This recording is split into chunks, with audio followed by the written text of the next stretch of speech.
कहता है सॉरी, आधे घंटे पहले लाते तो हम इन्हें बचा लेते हैं। तो उस केस में आपको क्या करना है, 5 ऐसे अलार्मिंग कंडीशन कि जब आप इस क्रिटिकल पोजीशन में हो जाते हो कि आपको होम रेमेडी चाहिए बिफोर कि आप डॉक्टर तक पहुँचें। आप कुछ ऐसा उपचार क्या करें जिससे हम पेशेंट को हॉस्पिटल तक बहुत अच्छे से पहुंचा सकें और उसको आगे का जो है प्रोसेस ट्रीटमेंट का दे सकें। हाई बीपी के पेशेंट हर घर में हैं, तो उनके रात के टाइम 12 बजे के बाद और 4 बजे के पहले जो है हार्ट पेशेंट का एक बार स्ट्रोक लेना बहुत ही कॉमन होता है डेली के रूटीन में, कि आप जब तक उसको डॉक्टर के पास ले जाते हैं, डॉक्टर कहता है सॉरी, आधे घंटे पहले लाते तो हम इन्हें बचा लेते।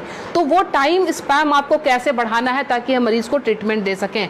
तो उस केस में आपको क्या करना है, ध्यान रखें, ये जो हमारे फिंगर्स के सामने ये नाखून जो मैं पॉइंट कर रही हूँ, इस पॉइंट को आप लोकेट करके ध्यान से देखें, ये हमारे बाइलेटरल है, मतलब दोनों ही हाथों की उंगलियों पे हम इसको इस्तेमाल कर सकते हैं। जब भी आपको लगे कि कोई पेशेंट बिल्कुल उसका जो है बीपी बहुत हाई चला गया है और आपको डॉक्टर तक जाने के पहले अगर उसको स्ट्रोक ना आ जाए, लाइफ उसकी खत्म होने से बचाने के लिए आपको सिंपली क्या करना है, आप कोई भी पिन ले लेंगे, पिन लेके आप उसको सिंपल कि जिस तरह से हमने पिन लिया, आप घर में सेफ्टी पिन ले सकते हैं, क्योंकि उसको थोड़ा सा आपने डिटॉल या उसे स्टरलाइज कर लेंगे। स्टरलाइज करने के बाद सिंपल आप यहाँ पे प्रिक करेंगे और प्रिक करके यहाँ से आप थोड़ा सा ब्लड जो है इस तरह से 5 to 10 ड्रॉप्स इस तरह से निकाल देंगे। ये ध्यान रखें, ये बहुत ही इमरजेंसी केस है और ये करते ही आपके पास पेशेंट के लिए एटलीस्ट 3 से 4 घंटे मिल जाएंगे कि आप उसको डॉक्टर तक सेफली पहुंचा सकते हैं और वहां उसको ट्रीटमेंट मिल सकता है। दूसरा काम, अगर ये भी करने की हिम्मत आप में नहीं है, फ्रिज का ठंडा दूध 1 गिलास उस पेशेंट को पिला दें।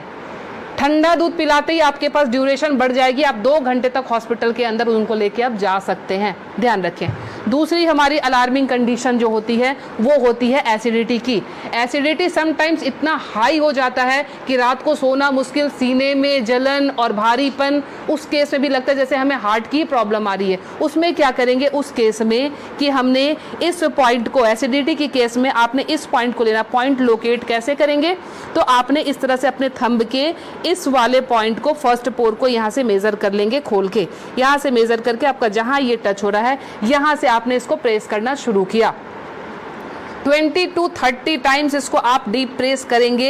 एसिडिटी बन रही है या फिर सर दर्द हो रहा है एक्सट्रीम पोजीशन पे, आपको उस समय वो रिलैक्स देना शुरू कर देगा, क्योंकि जब जलन होती है आपके बब्स निकलते नहीं है, इसीलिए वो यहाँ पे अटैक कर रहा होता है, जिससे पेन आना शुरू हो जाता है। तो आपको क्या करना है, इसको प्रेस करेंगे, आपको रिलैक्सेशन होना शुरू हो जाएगा। तीसरी चीज, हमारे मोशन सिकनेस या हम ट्रैवल कर रहे हैं तो हमें वॉमिटिंग आती है, या जनरल केस में भी अगर वॉमिटिंग आती है या नॉजिया रहती है, वॉमिटिंग टेंडेंसी, वॉमिटिंग आ नहीं रही है बट ऐसा लगता है कि वॉमिटिंग आएगी, इस केस को हम कैसे हैंडल करेंगे। आप अपने ये रिस्ट के क्रीज ले लें, ये रिस्ट के क्रीज आपको दिख रहे हैं, इस क्रीज से, ये जो क्रीज हमारी बनी हुई है, इस क्रीज से अपने ही फिंगर को रखना है, ध्यान रखना है, अपने फिंगर के 2 फिंगर को रखना है। इसके बाद ये पॉइंट जहाँ पे आता है इसको आप लोकेट करेंगे और ध्यान से देखें, यहाँ पे 2 आर्टरी आ रही होती है, आप जब फील करेंगे 2 आर्टरी के बीच में, ये यहाँ पे आपको इस पॉइंट को अब दबाना शुरू कर देना है। अगर आप इसको तेज दबाएंगे, इमीडिएटली आपके वॉमिटिंग टेंडेंसी जो है वो वहीं स्टॉप हो जाएगी और ये आपके मोशन सिकनेस में भी काम करेगा। कहीं आप ट्रैवलिंग में जा रहे हैं तो वहाँ ये काम करेगा। अब मोशन सिकनेस को रोकने के लिए घरेलू उपाय क्या करें। पुराने ज़माने में ध्यान है आपको 10 पैसे के और 5 पैसे के सिक्के मिलते थे, वो सिक्के अगर आपके पास हैं तो सिक्के को सिर्फ मुंह में रख लेना है, कुछ नहीं करना है।